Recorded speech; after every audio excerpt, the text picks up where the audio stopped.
This is Team 10's business model presentation. Justin and I will be acting as the representatives for our team.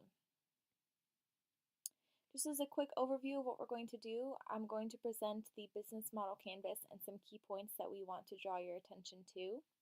And then Justin's going to go over the build, measure, learn setup from Lean Startup, and then he will discuss how we plan to test our key hypotheses.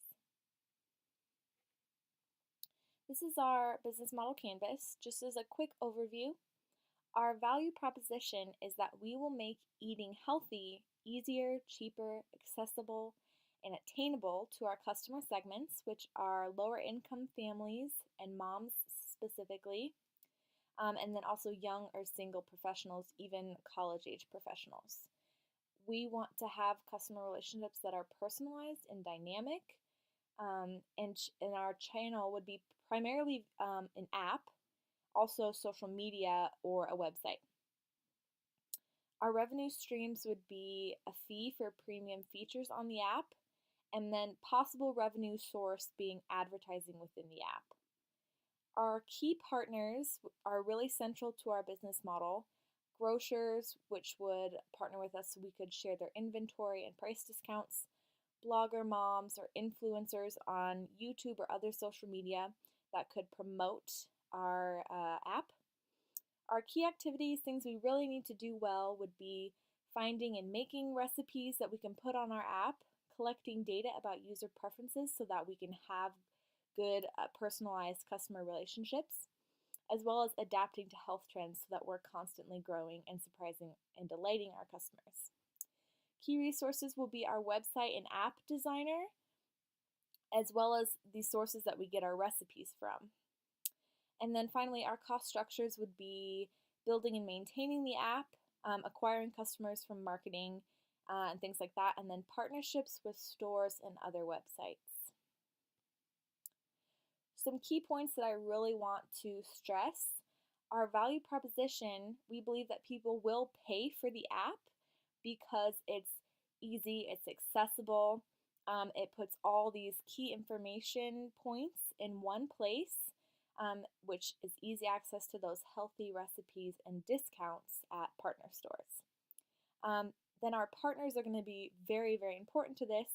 Grocery stores so that we can display their inventory and find the cheapest products for our customers, as well as food bloggers to raise awareness. A lot of people use social media and are on there frequently. So YouTube, Instagram, things like that, having influencers using our app and promoting it is going to be really important as well.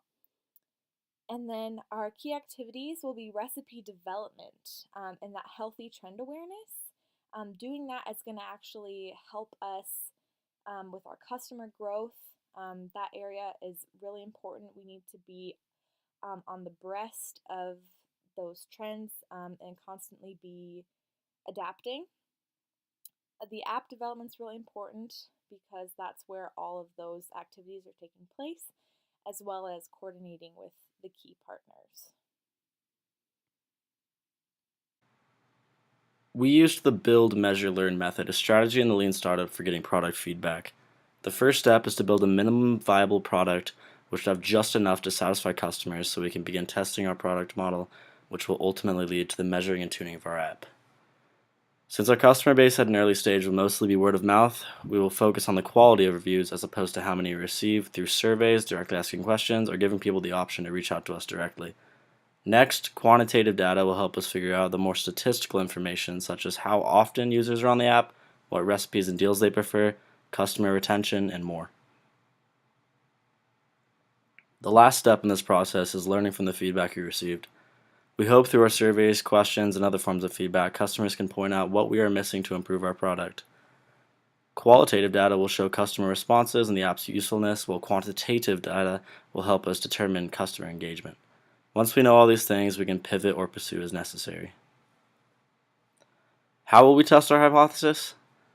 Well, we know that there's a large customer base for people wanting to prepare healthy food at home, so through surveys and creating a minimum viable product, we can find out if people would use and enjoy our app as opposed to the competition. The next way to test our hypothesis would be figuring out what people will pay for an app telling them how to prepare healthy meals at home. During the course of assessing feedback, we can use A/B testing to help us see what prices consumers respond to the best. The only way to test our key hypothesis truly and be certain is by acquiring customers. Early on, a good place to start would be going to grocery stores and signing people up for our app or asking for their feedback.